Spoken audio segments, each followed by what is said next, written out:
reçois nos louanges. Amen. Amen. Amen. Alléluia. Alléluia.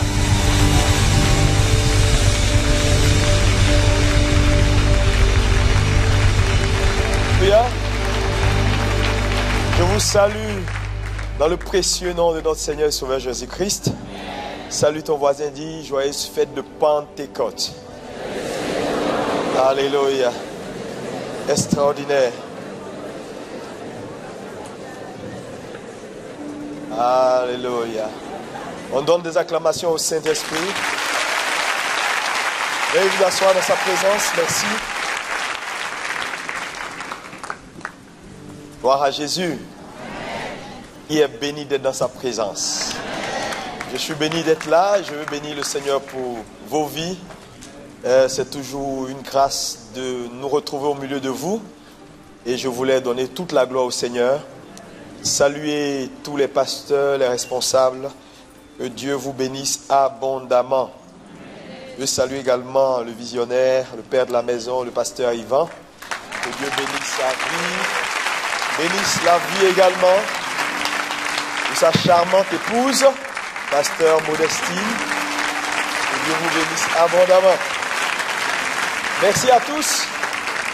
Aujourd'hui c'est Pentecôte. Dites Amen. Amen. Et Dieu est sur le point de déployer sa puissance dans ta vie ce matin. Amen.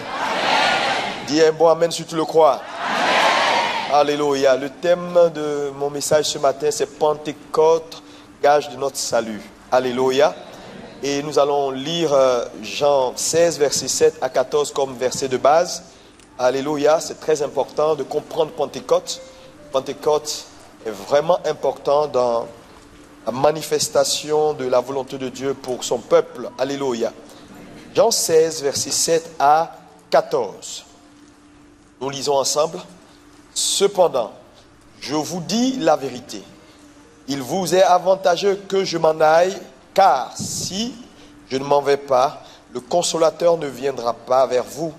Mais si je m'en vais, je vous l'enverrai. Continue.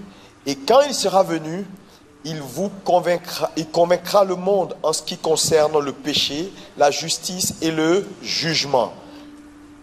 En ce qui concerne le péché, parce qu'il ne croit pas en moi. La justice, parce que je vais au Père et que vous ne me verrez plus. Oui. Le jugement, parce que le prince de ce monde est jugé. J'ai encore beaucoup de choses à vous dire, mais vous ne pouvez pas les porter maintenant. On continue. Quand le consolateur sera venu, l'esprit de vérité, il vous conduira dans toute la vérité. La vérité est une personne. Il vous conduira dans toute la vérité que je suis. C'est Jésus qui parle. Je suis la vérité, le chemin. Donc la vérité n'est pas une idée, elle est une personnalité. Il vous conduira en moi. Car il ne parlera pas de lui-même, mais il dira tout ce qu'il aura entendu et vous annoncera les choses à venir. Il me glorifiera parce qu'il prendra de ce qui est en moi et vous l'annoncera. Est-ce qu'on peut dire Amen à la parole de Dieu? Alléluia. Nous allons faire une deuxième lecture dans Ésaïe 61 à partir du verset 1. Ésaïe 61 à partir du verset 1. Qu'est-ce qui est dit? L'Esprit du Seigneur, l'Éternel est sur moi, car l'Éternel m'a oint pour porter de bonnes nouvelles aux malheureux. Il m'a envoyé pour guérir ceux qui ont le cœur brisé, pour proclamer aux captifs la liberté et aux prisonniers la délivrance. Alléluia. Pentecôte, gage de notre salut. C'est très important, Pentecôte. Vous savez, je n'avais pas toute cette compréhension de ce que représente Pentecôte. Et le Seigneur a ouvert mes yeux et j'ai commencé à comprendre. Et ce matin, je veux que tu me suives. Alléluia. Lorsque l'ange est venu voir Marie pour dire à Marie qu'elle donnera naissance à un fils, la Bible déclare que l'ange lui a dit, tu donneras naissance à un fils, tu lui donneras le nom de Jésus. Jésus qui veut dire sauveur. Alléluia. Et plus tard, il a été ajouté le nom de Christ, donc Jésus-Christ. Alléluia. Et le mot Christ, en grec, Christos, en hébreu, Mashiach, veut dire simplement oint. Donc le sauveur qui est oint. Maintenant, la question que je me suis posée, pourquoi on a eu besoin de faire un rajout sur le nom qu'on a donné à Jésus, c'est-à-dire le nom de Jésus, on a eu besoin de faire le rajout de la deuxième partie qui est Christ. Parce qu'on aurait pu dire simplement, tu t'appelles Jésus, point, et puis Jésus, ça veut dire sauveur, tu sauves le monde. Mais pourquoi il y a eu besoin d'ajouter Jésus-Christ, c'est-à-dire Christ loin, alléluia, parce que cela a été prophétisé, alléluia. Et tout à l'heure, nous avons lu dans Ésaïe 61, la Bible dit quoi? Que l'Esprit du Seigneur est sur moi. Alléluia, parce qu'il m'a oint. Maintenant, retournons dans Ésaïe 11 à partir du verset 1 également. Ésaïe 11 à partir du verset 1, vous allez voir que la Bible dit, puis un rameau sortira du tronc d'Isaïe. Qui est le rameau qui sortira du tronc d'Isaïe? Répétez, qui est le rameau? Jésus. La Bible dit, puis un rameau sortira du tronc d'Isaïe, donc Jésus parlant de Jésus, et un rejeton naîtra de ses racines. Le rejeton également, c'est Jésus. Maintenant, on poursuit. L'Esprit de l'Éternel reposera sur lui. Alléluia. Donc, on va s'arrêter là, on continuera par la suite. Donc, la Bible dit, l'Esprit de l'Éternel reposera sur lui. Donc, un rameau sortira du tronc d'Isaïe, un rejeton, et l'Esprit reposera sur lui. Donc, il a été prophétisé, donc, depuis Ésaïe 11, que Jésus naîtrait, alléluia, mais que l'Esprit reposera sur lui. Donc, depuis l'Ancien Testament, il a été prophétisé que Jésus, qui est le Sauveur, allait recevoir l'onction, alléluia. Donc, il ne pouvait pas rester Jésus, il fallait qu'il soit Jésus, Christ, celui qui est oint. Dites Amen. Amen. Mais, une chose importante à comprendre, c'est que le fait que Jésus a été oint, ou qu'il a été prophétisé qu'il allait être oint, était à dessein. Dites Amen. Amen. Ah oui, c'est important de le comprendre. C'était à dessein. Alléluia. Parce que si Jésus n'avait pas été oint, ou n'avait pas reçu l'onction ou l'esprit, alors il lui serait difficile d'accomplir la mission pour laquelle Dieu l'a suscité. C'est très important. Alléluia. Voilà pourquoi il fallait qu'il soit oint. Maintenant, lorsqu'on lit toujours Ésaïe 11, verset 1, on va revenir sur Ésaïe 11, verset 1, regardez. Puis un rameau sortira du tronc d'Ésaïe et un rejeton naîtra de ses racines. Il dit, l'Esprit de l'Éternel reposera sur lui. Ce passage est très important, le verset 2. L'Esprit de l'Éternel reposera sur lui. Maintenant, quel est l'Esprit? Quelle est cette onction qui doit reposer sur lui? Il dit maintenant, Esprit de sagesse, Esprit d'intelligence, Esprit de conseil, Esprit de force, Esprit de connaissance, Esprit de crainte de l'Éternel. Donc nous avons ici les 5 manifestations de l'Esprit. Et nous allons faire les rajouts puisqu'il y a 7 manifestations. Donc lorsqu'on repart maintenant, on va prendre nos Bibles et on va repartir toujours dans 2 Timothée 1, verset 7. Nous allons voir les 2 autres manifestations qui se rajoutent à ces 5 que nous venons de lire. Car ce n'est pas un esprit de timidité que Dieu nous a donné, mais un esprit de force, un esprit d'amour et de sagesse. Donc ici, ce verset nous cite 3 manifestations. Nous nous rendons compte que l'esprit de sagesse est déjà cité dans Ésaïe 11. Donc, il n'y a que 2 qui n'étaient pas cités à Ésaïe 11. C'est l'esprit de force et l'esprit d'amour. Donc, on va reprendre maintenant ensemble. Donc, la première manifestation de l'onction, c'est quoi? C'est l'esprit de sagesse. La deuxième, l'esprit d'intelligence. Troisième, quatrième, force. Cinquième, sixième et septième, l'esprit de l'amour. Donc vous voyez que la Bible dit qu'il a été prophétisé que Jésus allait être oint. Alléluia.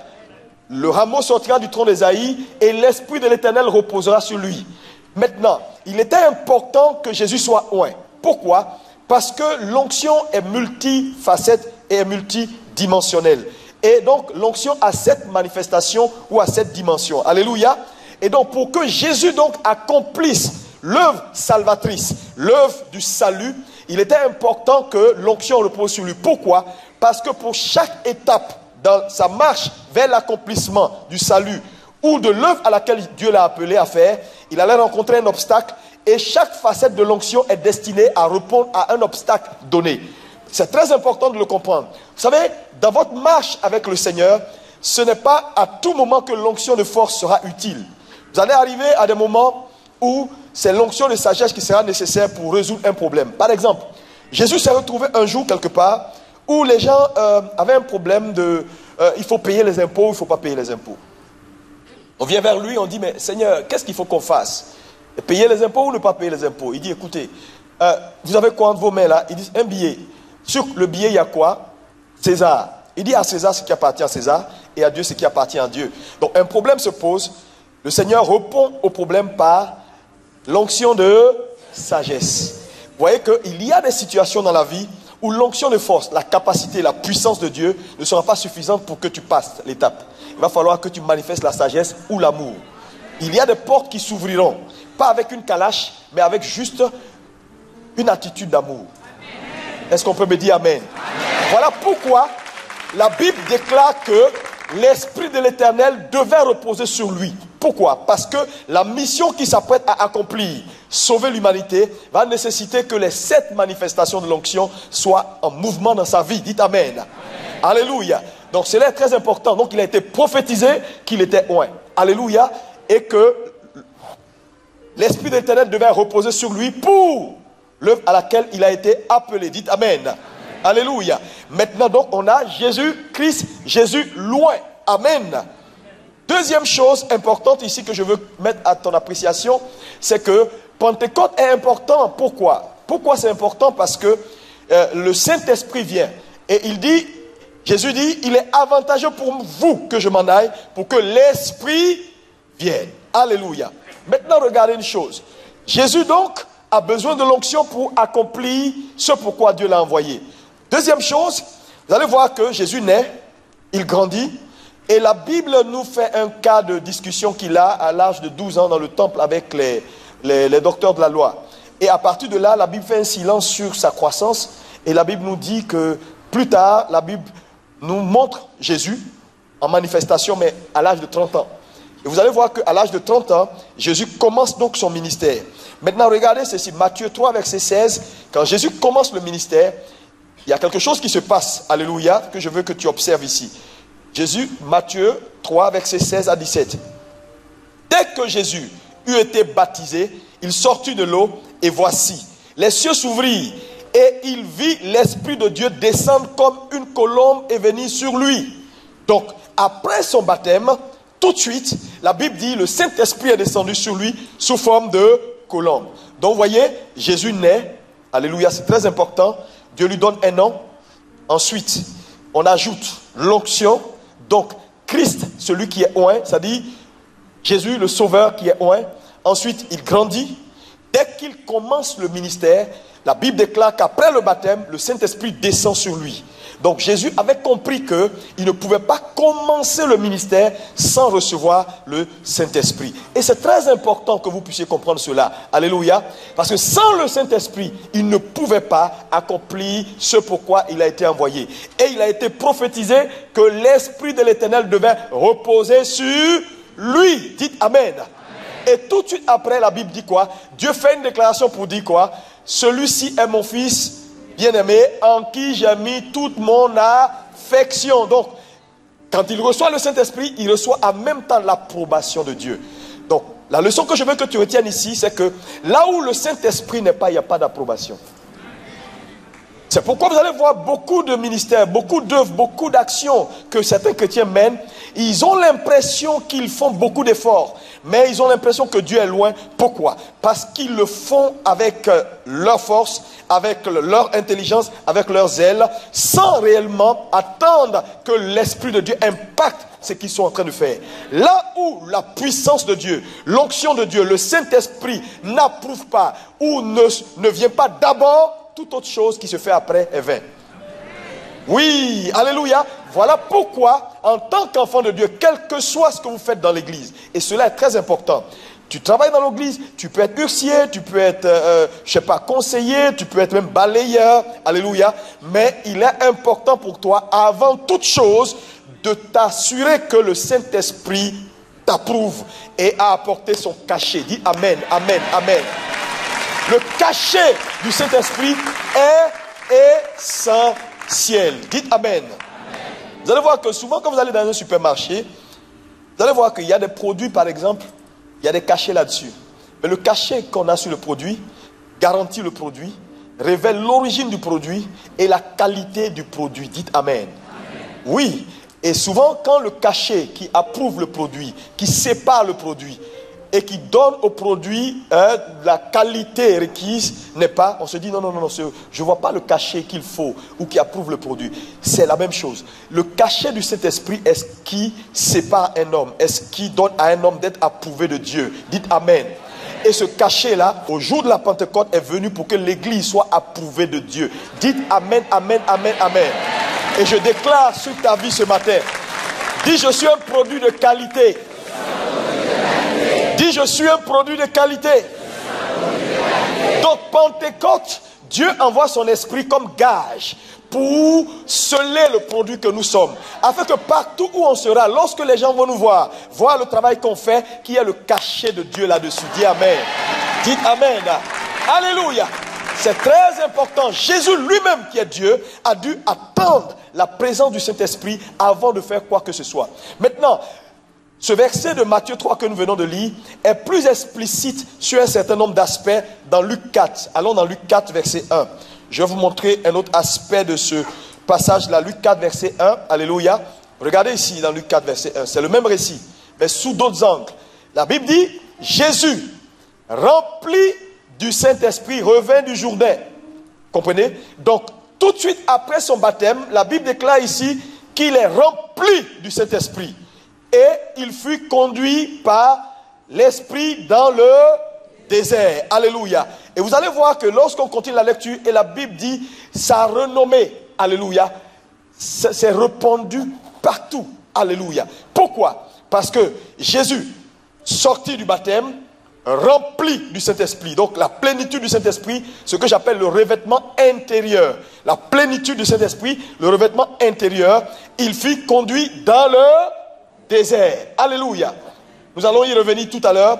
C'était juste pour vous amener à comprendre l'importance du Saint-Esprit pour que la renommée aille de l'avant.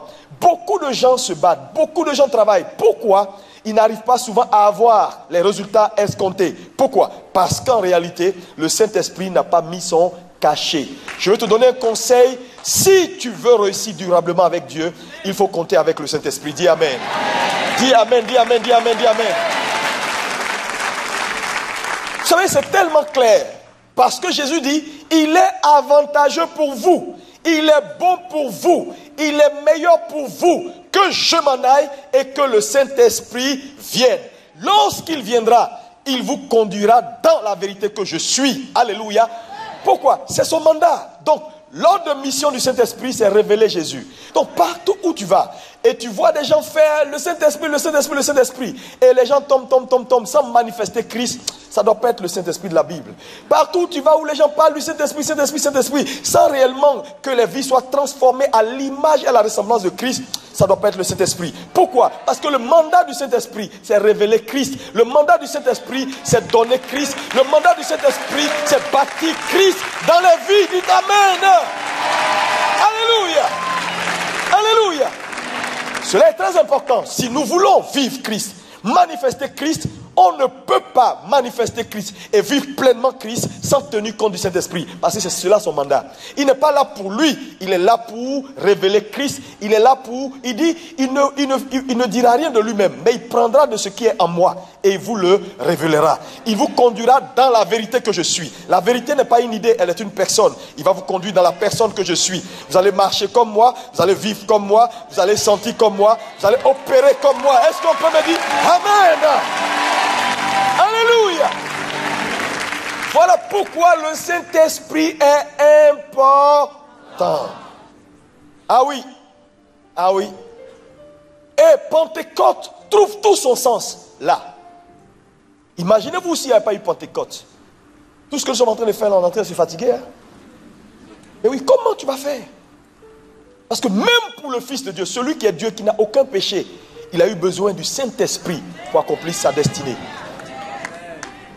Prophétisé depuis des siècles que cet homme doit être rempli, doit être baptisé du Saint-Esprit.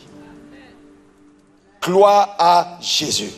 Voilà pourquoi, enfants de Dieu que nous sommes, il est important pour nous. Alléluia. Si nous voulons réussir notre vie, vivre Christ, manifester Christ, nous devions tous aspirer et avoir cette soif du Saint-Esprit dans notre quotidien. Est-ce qu'on peut me dire Amen, Amen, Amen. Alléluia. Cela est important. Vous savez, moi je bénis Dieu pour votre pasteur. Hein, c'est d'une grâce, une grâce exceptionnelle que Dieu lui a donnée de chercher toujours à entendre Dieu avant de mettre un pas. Quelle faveur. Ouais. Vous savez, quand quelque chose est, il est. Et cette grâce-là, il a. Ce souci de toujours vouloir entendre Dieu avant de faire, c'est exceptionnel. C'est exceptionnel. Il y a trop de serviteurs de Dieu qui regardent et qui font. Ils ont vu à la télé, ils font. Ils ont entendu ici, ils font. Mais peu sont ceux qui, quel que soit ce qui se fait autour, veulent d'abord le feu vert du Seigneur. Alléluia. Alléluia. Et vous êtes bénis. Dites Amen. Dis, je suis béni ce matin. Dis plus fort, je suis béni ce matin. L'onction est vitale. Dis avec moi, vitale. Oui, mon ami, c'est vital, c'est vital, c'est vital pour tout croyant. Tout croyant qui veut accomplir durablement sa destinée, réussir dans le ministère, doit compter avec le Saint-Esprit. Son mandat, c'est révéler Christ. Et là où il y a l'acceptation, c'est là où l'onction vient d'abord. Là où l'onction n'est pas d'abord, il n'y a pas d'acceptation. Alléluia. Dieu approuve ce que le Saint-Esprit a d'abord impacté. Là où il n'y a pas eu d'impact, il n'y a pas d'approbation. C'est clair. Alléluia. Nous sommes un. Dites Amen. Amen. Lorsque nous lisons 2 Corinthiens 1, verset 21 à 22, alléluia, on va le lire rapidement. 2 Corinthiens 1, verset 21 à 22. Et celui qui nous a fermis avec Christ, et qui nous a fermis avec vous en Christ, et qui nous a oint, c'est Dieu. La Bible dit celui qui nous a oint, c'est Dieu. Donc nous sommes oint. Dis je suis oint. Parce que vous savez, il y a 3 niveaux d'onction. Quand vous donnez votre vie à Jésus, la Bible dit nous sommes nés de l'Esprit. Donc par notre naissance, nous avons été d'abord oint. Pourquoi? Personne ne peut naître de nouveau sans l'action de l'Esprit. Donc il y a une onction basique que tout chrétien né de nouveau a. Dis j'ai une onction. Mais oui, quand tu nais de nouveau, il y a une onction basique que tu as. Deuxième niveau d'onction, c'est que lorsque Dieu t'appelle dans le ministère pour une œuvre spécifique, tu reçois une onction. Et c'est commun. Dites Amen. Amen. Malheureusement, les gens pensent que c'est ceux-là seuls qui ont l'onction. Toi aussi tu as l'onction. Dis Amen. Amen. Alléluia. Et il y a un troisième niveau, bien sûr, les rois et tous ceux qui opèrent à un certain niveau de sacerdoce, également ont une onction. Donc ces 3 niveaux d'onction-là sont des niveaux qui sont bibliques. Alléluia. Gloire à Dieu. Gloire à Dieu. Amen. Dis Amen. Amen. La Bible dit dans 1 Jean 2, verset 27, par exemple, que l'onction que nous avons nous enseigne toutes choses. Pour vous, l'onction que vous avez reçue de lui demeure en vous. Et vous n'avez pas besoin que l'on vous enseigne. Mais, comme son onction vous enseigne toutes choses. Donc la Bible déclare ici que nous avons l'onction de Dieu qui nous enseigne toutes choses. Est-ce que cela veut dire qu'on ne doit plus recevoir de quelqu'un? Non, c'est pas ce que la Bible veut dire. Je l'ai dit tout à l'heure et c'est très important de retenir ceci. Nous, les hommes de Dieu, on vous donne des informations. Et celui qui vous enseigne, c'est l'onction que vous avez reçue. Donc c'est important de comprendre ça. Parce que tu me dis, ah mais pasteur, oui. Parce que je me suis arrivé à un niveau de compréhension dans ma marche. Vous savez, tu ne peux pas changer un homme. Quelle que soit ta prédication, tu vas parler. Ce qu'il veut faire là, c'est ce qu'il va faire. Non.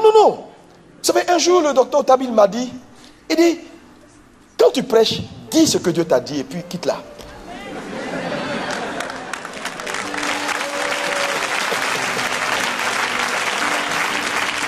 J'ai dit, mais ça c'est un conseil de vieux. Ah bon? Il dit oui, parce que tu ne peux pas changer un homme. Quel que soit ce que tu diras, si cet homme n'a pas reçu la conviction intérieure, la révélation pour changer, il ne changera pas. Donc, il ne faut pas venir trop te fatiguer à parler, à reparler. Quand tu as dit, c'est suffisant. L'onction qu'ils ont, si réellement ils accordent la valeur à cette onction, l'onction a la capacité de leur donner la révélation de ce qu'ils ont entendu. Dis amen. Donc, quand on prêche, on vous donne des informations. On vous dit ce que la Bible dit, mais c'est l'onction de Dieu que vous avez reçue qui vous donne la révélation de ce que vous avez entendu. Parce que ça ne sert à rien d'avoir de belles paroles pour dire « Waouh, mais la parole était excellente, pasteur. » Cette révélation, oh, mais ce que tu as dit, je ne l'ai jamais entendu. Mais quand tu la reçois, elle est une simple connaissance que tu as.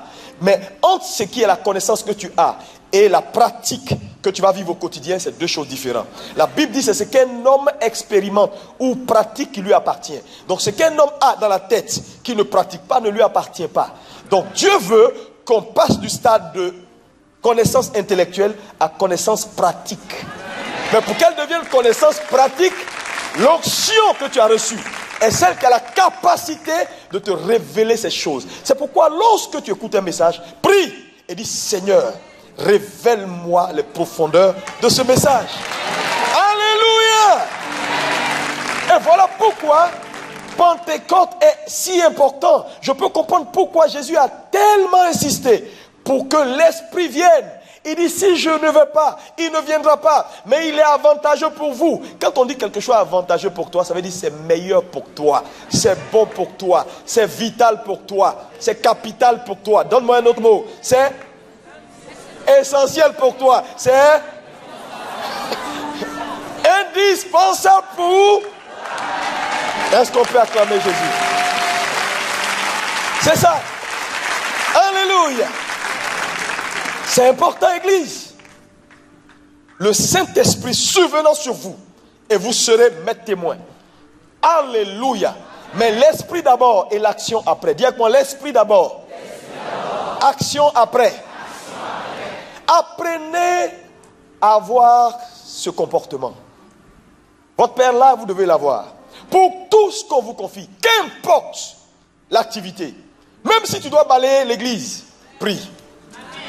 Tu verras que les gens vont regarder ta façon de balayer, ils vont dire, il y a balayé et puis il y a balayé. Pourquoi? Parce que sur ton balayage, la puissance de Dieu dit Amen. Alléluia. Il ne faudrait jamais tomber dans, vous savez, dans cette fausseté de croire qu'avec la routine, on peut le faire. On dit on va chanter, on connaît les chants, on a répété, oh non le pianiste il est bon, le truc il est bon. Ce n'est pas il est bon. Les gens vont entendre la bonne musique sans impact. Mais si vous priez et que le Saint-Esprit prend le contrôle, même si les voix sont tordues, la puissance de Dieu sera là. Dis Amen. Alléluia. Et c'est important. C'est important que l'Église arrive à là. Parce que ce n'est pas des hommes que nous servons. Nous servons Dieu. Nous servons Dieu. Et la Bible dit que personne ne peut servir Dieu. C'est Dieu qui crée en nous le vouloir et le faire selon son bon plaisir. Ça veut dire quoi? C'est lui qui initie la foi et qui amène la foi à achèvement. En d'autres termes, Dieu ne reçoit que ce qu'il initie dans un homme. Ce qu'un homme fait de lui est un feu étranger. Oui, je vous assure. C'est pourquoi il est important d'écouter Dieu. Parce qu'au dernier jour, ça va chauffer. Les gens m'ont dit, oh mais Seigneur, j'ai fait ça. Il dit, ah bon, tu l'as fait? Il dit, non, je sentais dans mon esprit que tu voulais que je fasse. Mais il dit, c'était pas moi. C'était toi. Et tout ce que Dieu n'a pas initié, ou tout ce qui n'est pas sorti de Dieu, ne peut pas entrer en Dieu. Tout ce qui sort de Dieu, qui a la capacité de retourner en lui.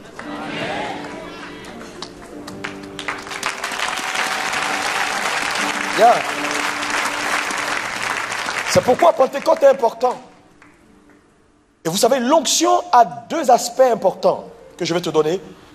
Le premier aspect ici, c'est ce que j'appelle la présence de Dieu. La présence de Dieu. Et le deuxième aspect, c'est ce que j'appelle la puissance de Dieu. Quand on parle de présence de Dieu, Luc 4, verset 1 que nous avons lu, la Bible dit Jésus rempli du Saint-Esprit. La plénitude de Dieu. Alléluia. C'est très important, cet aspect. Que j'appelle revêtement intérieur. Parce que vous savez, le problème avec l'Église, c'est qu'on a privilégié la puissance de Dieu, le revêtement extérieur, qui est la puissance.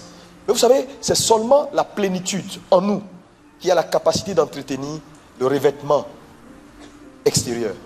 Et souvent, lorsque nous ne privilégions pas notre communion avec Dieu, une vie de sanctification et de recherche réellement de Dieu, alors le revêtement finit par se corrompre. On peut continuer à faire des miracles, on peut continuer à faire des choses extraordinaires, mais la conséquence serait ce que Dieu a dit au dernier jour. Ils diront, Seigneur, j'ai fait des miracles, j'ai guéri des malades. Et il dira, non, je ne vous ai jamais connu. Le mot connu ici, je n'ai jamais eu d'intimité avec vous. Parce que c'est dans l'intimité que Dieu bâtit ta plénitude. Et c'est là le drame. Et ce sera là le grand drame. C'est pourquoi, en tout ce que vous faites, l'approbation de Dieu est très importante. C'est lui le juge. C'est lui qui déterminera qui a bien fait et qui n'a pas bien fait. Alléluia. Donc, la présence de Dieu est très importante pour quiconque veut réussir sa vie. Cette plénitude de Dieu que nous avons en nous, que nous bâtissons par une vie de communion. Alléluia. Il y a trop de gens qui n'ont pas de communion avec Dieu. Trop de gens qui sont sous perfusion. C'est-à-dire, leur vie chrétienne, c'est comme des parasites, quoi. Ils vivent par personne interposée. Quand ils viennent à l'église, quand on chante, ils chantent. Quand on loue, ils louent. Quand ils quittent l'église, c'est fini. Il n'y a plus de Dieu en lui. Ça ne peut pas être une vie chrétienne. La vie chrétienne va au-delà de l'église. Va au-delà de tes rapports avec les gens. Va au-delà des moments où on se rassemble pour dire on va jeûner, on va prier. Tu dois être capable d'initier toi-même de façon personnelle des moments d'intimité avec Dieu, parler avec ton Dieu. Sinon, mon ami, tu es sur perfusion. C'est-à-dire que tant que quelqu'un n'a pas dit on prie, tu ne pries pas. Tant que quelqu'un n'a pas dit on va louer, tu ne loues pas. Ça ne peut pas être une vie chrétienne, ça. Une vie chrétienne, tu dois être capable d'initier toi-même. Alléluia. Une intimité avec Dieu, parce que Dieu veut te parler. Si Dieu a besoin de toi tête à tête, on fait comment? On fait comment? Dites Amen. Donc c'est très important cette présence, cette plénitude en nous. Dites Amen. Ce revêtement extérieur qui est le deuxième aspect ici dans l'onction est également important. Alléluia. Parce que nous avons besoin d'avoir une forte intimité avec Dieu, mais nous avons aussi besoin de démontrer la puissance de Dieu dans ces temps de la fin. Dites Amen. Et donc c'est important de le comprendre. La présence de Dieu ou la plénitude de Dieu demeure en nous par une vie de communion, tandis que la puissance de Dieu, le revêtement extérieur, est pour l'œuvre du ministère. Alléluia. Nous avons des choses à faire, des malades à guérir, ainsi de suite. La présence de Dieu est pour la connaissance. La Bible dit l'onction qui est en vous. Cette plénitude vous enseignera toutes choses. La puissance de Dieu est importante parce qu'elle aide les autres à connaître Dieu au travers de nos œuvres. Donc vous voyez que la plénitude nous enseigne, nous. Le revêtement nous aide à faire connaître les autres ou à ramener les autres vers Dieu. Par les œuvres qu'on fait. Ils voient, waouh, mais je ne savais pas que Dieu était capable de guérir un aveugle. Ça le rapproche plus de Dieu. Mais nous avons besoin également de la plénitude pour nous-mêmes d'abord. Dites Amen. Alléluia. La puissance de Dieu ou la présence, la plénitude est pour la communion et l'impact de notre propre esprit. Dites Amen. La puissance est pour l'impact des autres. Donc c'est deux aspects importants qu'il ne faut pas négliger en tant que croyant. Il faut équilibrer les choses. Dites Amen. Alléluia. Malheureusement, quand elle est déséquilibrée, elle crée beaucoup de problèmes. Elle crée beaucoup de problèmes. Alléluia. Et ma prière pour toi ce matin, c'est que tu privilégies, alléluia, ta communion avec Dieu. Amen. Tu privilégies ta communion avec Dieu. Dis Amen. Amen. Dis Seigneur, aide-moi à mieux te connaître. Donne-moi une soif de ta présence. Au nom de Jésus. Au nom de Jésus. Alléluia. Est-ce qu'on peut donner des acclamations à celui qui règne au siècle des siècles? Alléluia.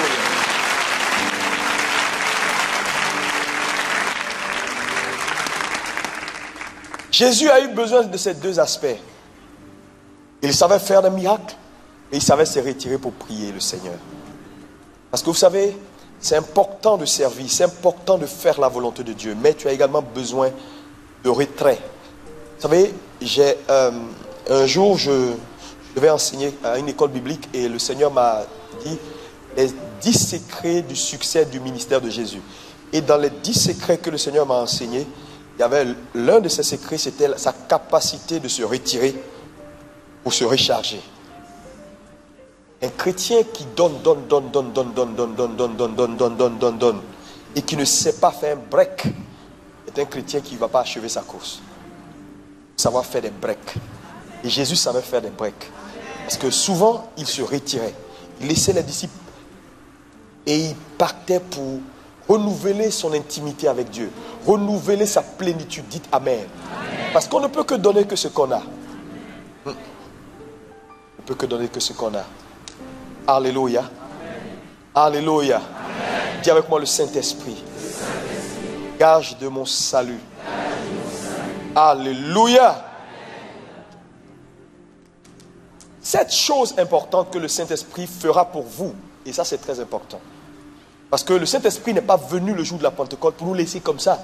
Alléluia. Pour qu'on dise, on a le Saint-Esprit. Mais il y a des objectifs. Et je vais te donner 7 choses essentielles. Numéro 1.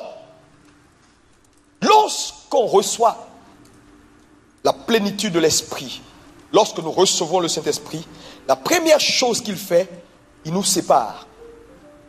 Dis avec moi, séparation. Consécration. Exode 30, verset 30 à 31.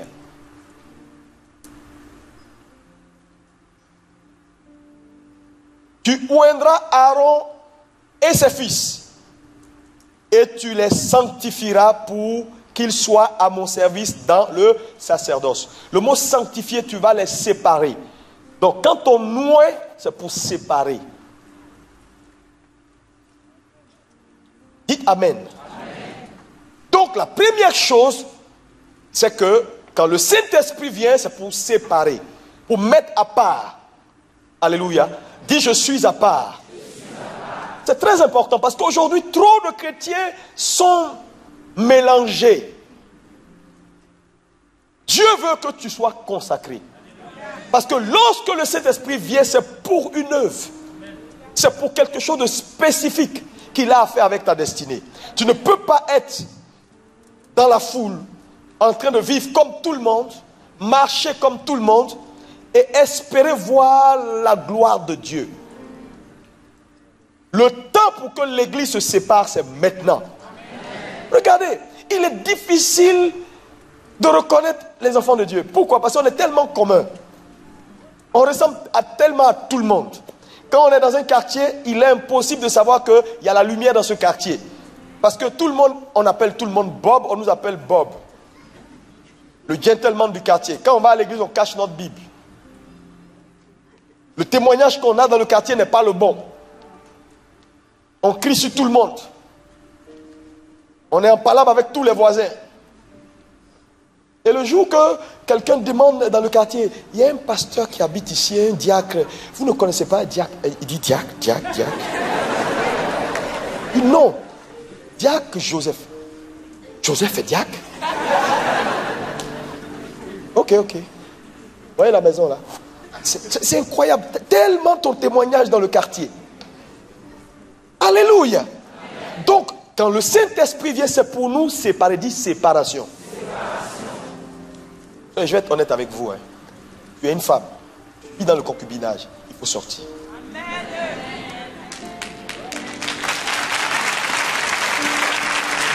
Non. Vous savez, aujourd'hui est Pentecôte. Parce que vous savez, on ne peut pas compromettre. La Bible, elle est la parole de Dieu. Il faut sortir. Tu es un homme, tu n'es pas marié, tu as une fille chez toi. Il faut sortir dans ça. Tu n'es pas en train de séduire le pasteur. Tu te séduis toi-même. La séparation veut dire séparation. On n'est plus païen, on est devenu chrétien. Je vous assure. Vis une vie chrétienne. Sois honnête avec toi-même. Alléluia. Quand on est chrétien, on est chrétien. On est païen, on est païen. Mais on ne peut pas être païen et chrétien en même temps. Et on ne voit plus la gloire de Dieu dans la vie des gens.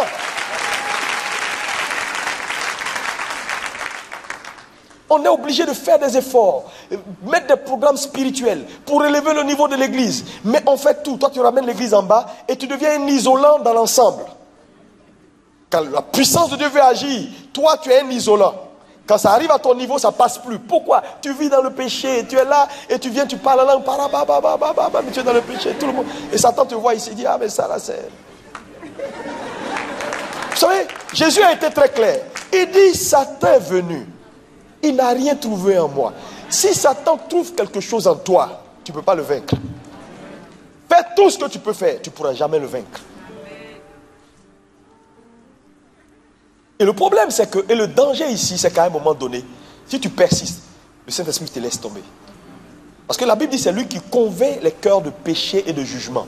Mais si à un moment donné, tu as tellement vécu dans le péché, et que ta conscience n'est plus réceptive, ça veut dire que le Saint-Esprit t'a abandonné. Et tu fais le même truc, tu ne sais même plus que tu es en train de pécher. Tu mens, tu ne sais même pas que tu es en train de mentir. C'est que le Saint-Esprit t'a abandonné. Et le danger, c'est s'il t'abandonne, ce n'est pas bon. Parce que c'est lui seul qui a la capacité de convaincre un homme de pécher. C'est pourquoi quand il parle, il faut écouter. Parce qu'il va être patient avec toi jusqu'à un certain niveau. Mais pas tout le temps. Vous savez, Dieu a plusieurs fois négocié avec Moïse pour dire, les enfants d'Israël là, je vais les détruire. Ils ne sont pas bien. Moïse dit non, laisse tomber. Si tu les détruis, les gens diront que c'est parce que tu n'as pas eu la capacité de les conduire jusqu'à Canaan. C'est pourquoi tu les as détruits. Ils ont négocié à un moment donné. À chaque fois qu'il veut les juger, Moïse se met comme intercesseur et il calme Dieu. Dieu a fait ça jusqu'à il était fatigué. À un moment donné, le juge devait les détruire. Il a contourné Moïse. Il n'a pas dit à Moïse. Moïse s'est rendu compte que Dieu les a frappés. Parce qu'il sait que s'il va voir Moïse, Moïse va encore argumenter. C'est important de comprendre ce que je vous dis. Dieu ne va pas passer tout son temps à te dire les mêmes choses. À un moment donné, sa voix va se taire. Et s'il se tait, ce n'est pas bon. C'est pourquoi écoute sa voix maintenant.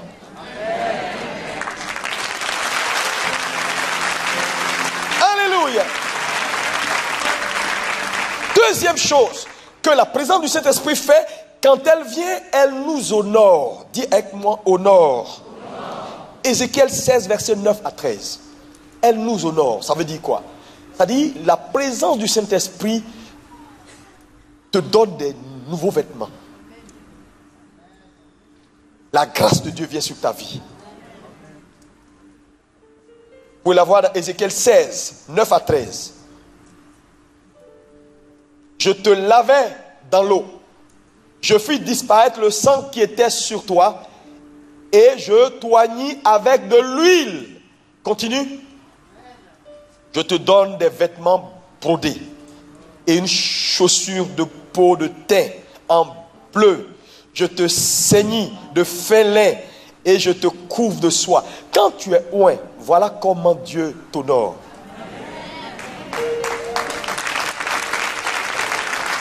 Ça veut dire quoi? Ça veut dire simplement que quand le Saint-Esprit vient et à la place qu'il doit avoir dans ta vie, la grâce de Dieu t'est accordée.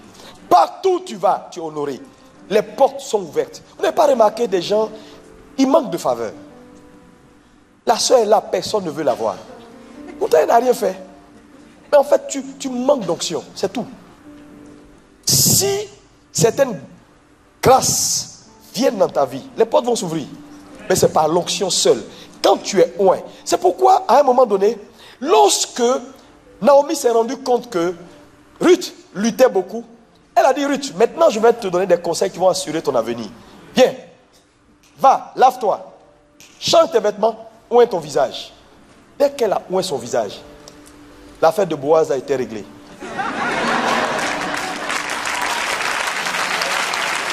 Tu sais, je vous dis, dis à quelqu'un, Seigneur, oint-moi ce matin.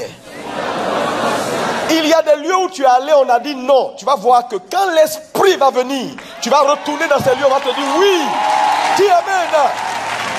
Pourquoi? Parce que le Saint-Esprit a la capacité de t'honorer. Il te prend dans la boue et il te fait asseoir à la table des rois. Voilà, alléluia. Alléluia. Vous savez que nous avons besoin de cette grâce-là pendant ces temps de la fin. Il y a des endroits où Dieu va te faire entrer. J'ai dit, aucun de tes pères qui ont vécu n'est entré là-bas. Dis amen. Dis amen. Dis amen. Les gens vont te voir, ils vont t'aimer. On dit, mais vous m'aimez pourquoi? Et on dit, non, quand on te regarde, on t'aime. On ne sait même pas pourquoi on t'aime. On a envie de te donner un chèque de 100 millions d'euros. Pourquoi? Je ne sais pas. Je prophétise. Quelqu'un viendra donner à cette église des millions d'euros au nom de Jésus-Christ de Nazareth. Tu sais, ça ne va pas dépendre de toi et de quelqu'un. Je dis, ça va venir comme ça. Je dis, le monsieur est assis quelque part. Il va tomber sur une vidéo. Il va voir le pasteur en train de chanter. Mais je ne sais pas pourquoi j'aime ce monsieur-là. Je ne sais pas.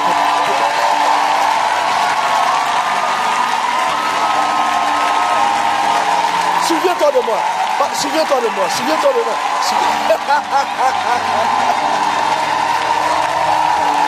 Alléluia.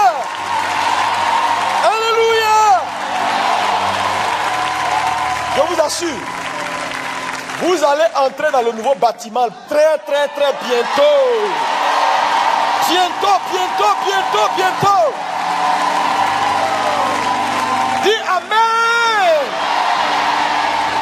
Alléluia. Ce n'est ni par la force, ni par l'intelligence, mais par son esprit. Dit l'Éternel. Alléluia. Dieu est celui qui honore son peuple et ses enfants. Troisième chose, l'onction, quand elle vient, elle vous communique de l'autorité. 2 Samuel 5, verset 3. Elle vous communique de l'autorité. Frère, Dieu te donne de l'autorité. L'autorité dans ton environnement. L'autorité dans ton travail. Tout ce qui t'a soumis ne pourra plus te soumettre à partir de ce matin. Au nom de Jésus. La maladie ne pourra plus te soumettre. Quand le Saint-Esprit vient, tu as l'autorité, l'audace divine. Tu vas entrer dans des endroits et tu vas parler et tu verras la gloire de Dieu. Dis amen. L'autorité et l'audace divine, elles viennent quand l'onction descend. Frère, le même Pierre qui a eu peur devant cette petite fille qui lui a dit, mais est-ce que vous faites partie des disciples? Le même Pierre, lorsque le Saint-Esprit est descendu, la Bible dit s'est levé. Il dit le Jésus-Christ de Nazareth que vous avez crucifié. La Bible dit la même soirée, 3000 convertis. Je prophétise sur ta vie et je déclare, reçois l'audace divine au nom de Jésus. Alléluia. Là où tu as eu peur, tu vas entrer, tu n'auras plus peur. Ça, c'est l'œuvre du Saint-Esprit. Parce que tu sais, tu ne dépends plus d'un homme, tu dépends de Dieu. Et vous savez, quand tu dépends de Dieu, tu n'as pas peur. Parce que Dieu n'a peur de personne. Il n'a peur de personne. Et quand tu as son esprit, tu as son mindset,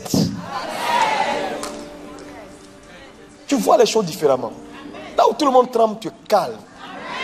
Alléluia. Parce que tu sais qui tu es. Reçois cette audace au nom de Jésus.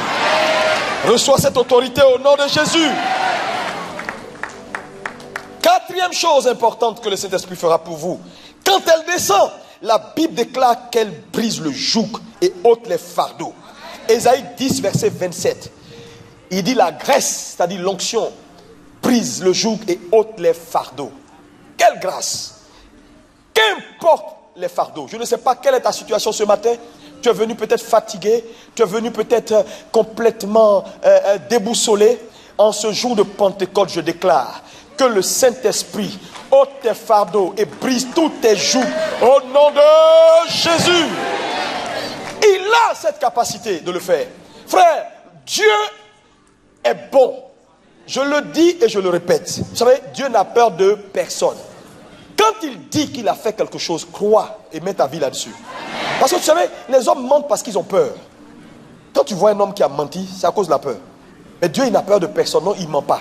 S'il dit ne te bénis pas, tu ne peux rien faire. Si tu es fâché, saute et puis attrape ses pieds. Mais comme tu ne peux pas sauter et attraper ses pieds, dans tous les cas, s'il dit t'a béni, il t'a béni. S'il dit te bénit pas, tu peux faire quoi? Rien du tout. Mais il dit qu'il t'a béni. Il dit que l'onction sur ta vie a la capacité de briser le joug, d'ôter le fardeau. Il faut accepter et croire ça. Dis amen. La maladie n'a pas le droit de se promener dans ton corps. Aujourd'hui, ça est ici. Demain, tu dis, pasteur, ça est dans le dos. Après, non, ça est dans la tête. Ça se promène dans mes pieds. Dis, je déclare au nom de Jésus, toute maladie, quelle que soit son origine, par l'autorité du nom de Jésus, je commande ta fin dans mon corps. Au nom de Jésus. Et c'est fait. C'est fait. Ça n'a rien à voir avec ce que tu sens. Ça n'a rien à voir avec ce que tu sens. Ça a tout à voir avec la vérité. Ce que tu sens, c'est le fait. Ce n'est pas réel. Et la vérité, elle demeure. Et quand tu restes accroché à la vérité, le fait finit par s'aligner sur la vérité. Tu es béni ce matin, dis amen. Qu'est-ce qui te fatigue? Cette chose-là, vit de ton ignorance. Je vous dis la vérité. Satan est fort de ton ignorance. Oui.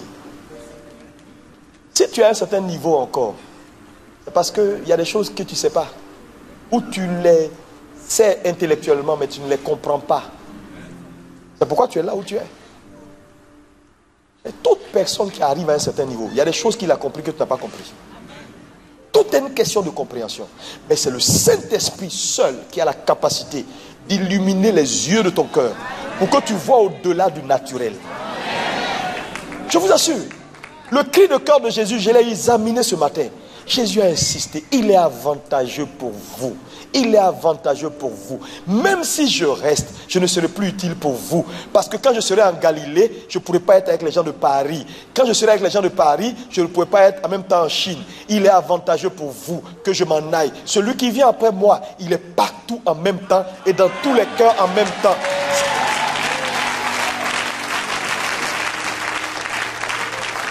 Il est avantageux pour vous.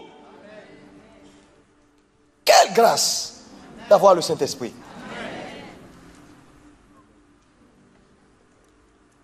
L'onction fait autre chose ici, une cinquième chose qui est importante. Alléluia. Elle vous communique. Je vous l'ai dit tout à l'heure, elle vous enseigne. Elle vous enseigne. C'est l'onction que vous avez reçue qui vous enseigne, qui vous donne la révélation des choses de Dieu. Alléluia. 1 Jean 2, verset 20 à 22. L'onction que vous avez reçue vous enseigne toutes choses.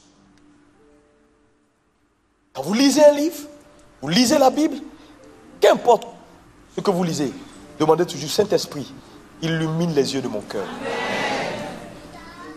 Si tu lis de façon intellectuelle, tu ne vas pas comprendre. Non, tu ne vas pas comprendre. C'est pourquoi deux personnes peuvent prendre le même verset et n'ont pas la même révélation du verset. Et quand quelqu'un d'autre commente le verset, tu te demandes, ah, je lis ça depuis. Comment se fait-il que lui, il a vu ça et moi, je n'ai pas vu? Le Saint-Esprit. Alléluia. C'est le degré de soif que tu as de lui, le degré d'importance que tu lui accordes, détermine également le degré de profondeur qu'il t'accorde. C'est comme ça. Ce que tu considères, c'est ce que tu attires. On n'a pas beaucoup de considération pour le Saint-Esprit, surtout pas dans le sens de ce qu'on nous a appris avant. On vient comme ça, tout le monde tombe, on dit les chaises sont cassées, on dit ah le culte était puissant, toutes les chaises étaient cassées. Non, moi j'ai pas envie que toutes les chaises se cassent. Dis amen. Parce qu'on sera obligé de payer encore, c'est pas bon. Alléluia. Et tu tiens debout et puis tu comprends et puis tu changes. Dis amen. Alléluia. Et c'est extraordinaire parce que là où il est, il vous conduira à avoir une intimité avec lui. Il vous conduira à être mieux proche de Jésus, à connaître mieux Jésus. C'est sa mission. L'ordre de mission là, c'est en 3 points.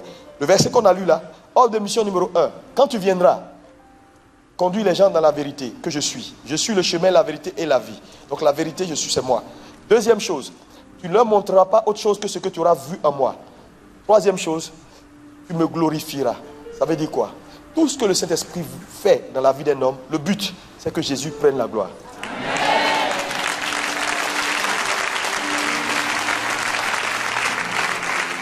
Alléluia. Sixième chose importante que le Saint-Esprit fait, et il fera pour vous, alléluia, c'est que le Saint-Esprit, quand il viendra dans votre vie, il va vous révéler les voies de Dieu, les voies.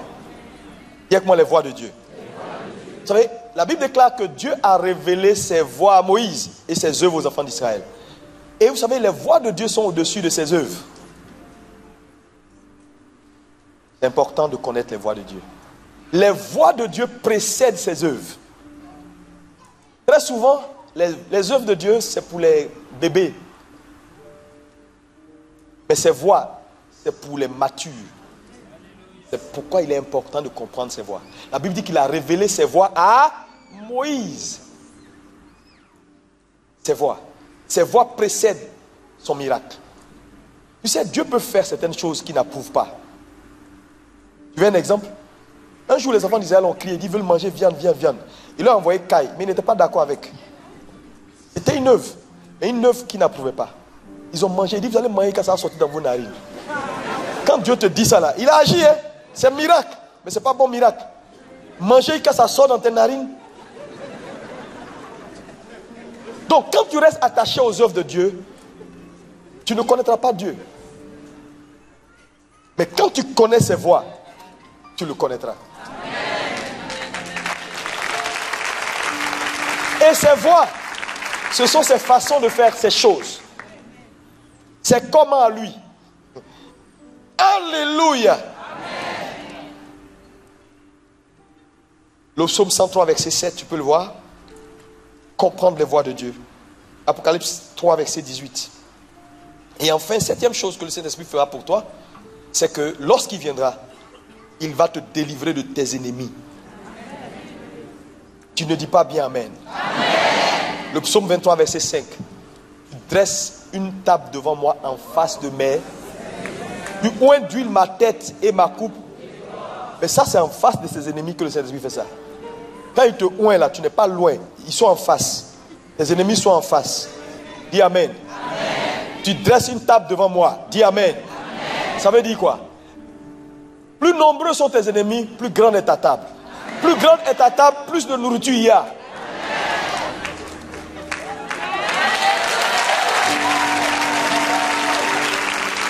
Oh my God. Il va te délivrer de tes ennemis. Vous savez, souvent les gens, quand ils sont dans des moments d'adversité et de difficultés, ils ont l'impression qu'ils interprètent l'adversité ou les difficultés comme l'absence de Dieu. Ce n'est pas vrai. Les difficultés et les moments d'adversité sont un indicateur que la gloire n'est pas loin. Vous ne verrez jamais. Non, je vous dis. Vous ne verrez jamais quelqu'un qui a réussi durablement et qui n'a pas eu sa vallée. C'est pourquoi, vous savez, quand souvent votre pasteur me dit, ah vraiment on a des défis, bon le nouveau temple, je sais normal. Parce que Dieu bâtit toujours de façon progressive. Et Dieu vous donne une histoire. Tout ce qui est boum, finit boum. Mais regardez, Adam est né adulte, il n'a pas duré. Jésus est né bébé, il a duré.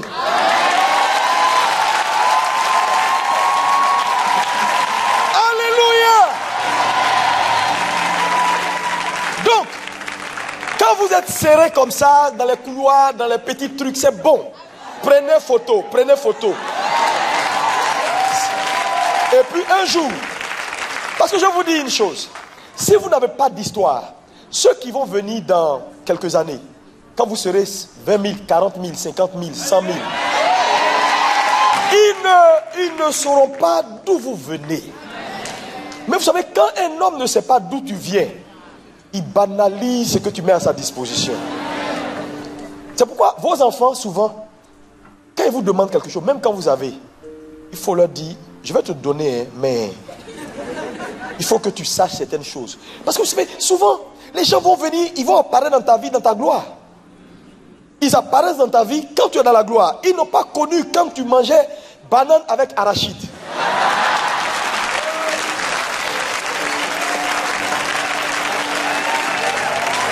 Ils n'ont pas connu ça.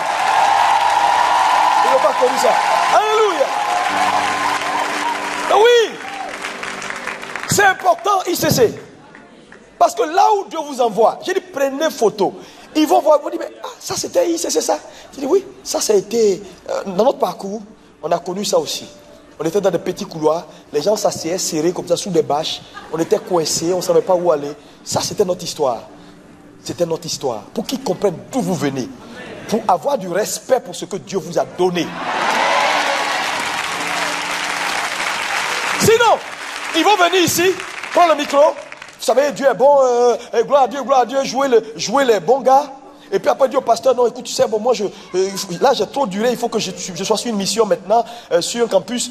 Puis voilà, et puis, on dit, bon, il y a un campus quelque part. Il dit, bon, écoute, balance-moi sur le campus, mais écoute, il faut que tout soit payé, frais de mission, tant. Ils ne savaient pas qu'au départ, quand les gens vont là, ils galèrent.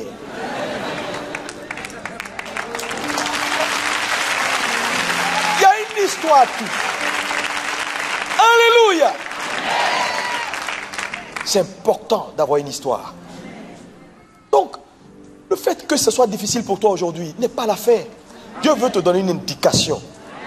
Et tu sais, souvent, la taille de ton défi révèle la confiance que Dieu a en toi.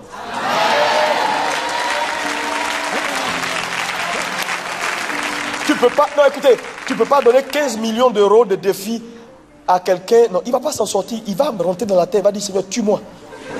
Mais il y en a qui vont te dire, c'est possible. Pourquoi? Le niveau de confiance que Dieu a en eux. Je vous dis, le niveau de confiance que Dieu a en eux. Ouais. Vous savez, les losers révèlent leur peur et cachent leur talent. Les champions cachent leur peur et révèlent leur talent.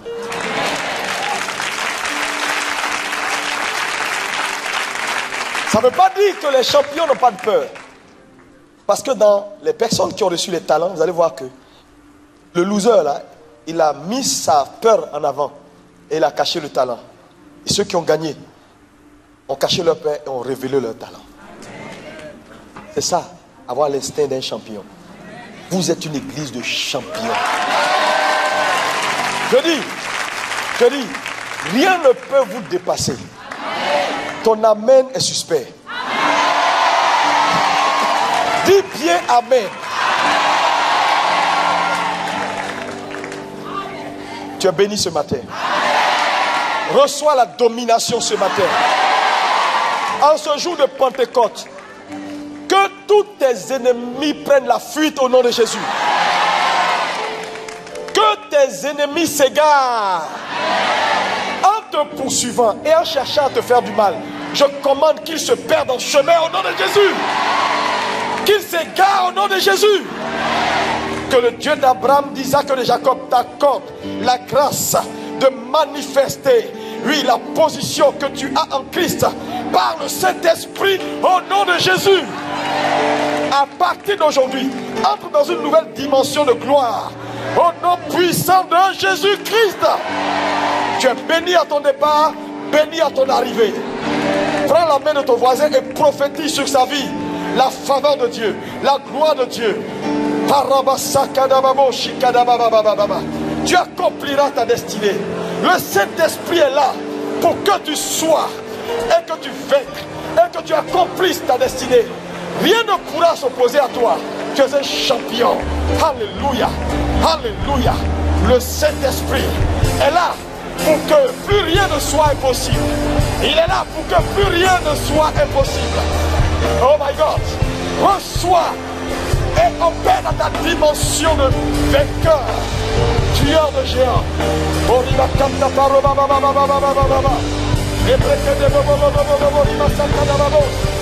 Ah, Jesus. Nous te bénissons, Seigneur. Merci pour ton église. Merci pour les grandes victoires que tu accordes à ton église. En ce jour de Pentecôte, nous recevons la plénitude de Dieu. La plénitude de Dieu. Amen. Amen.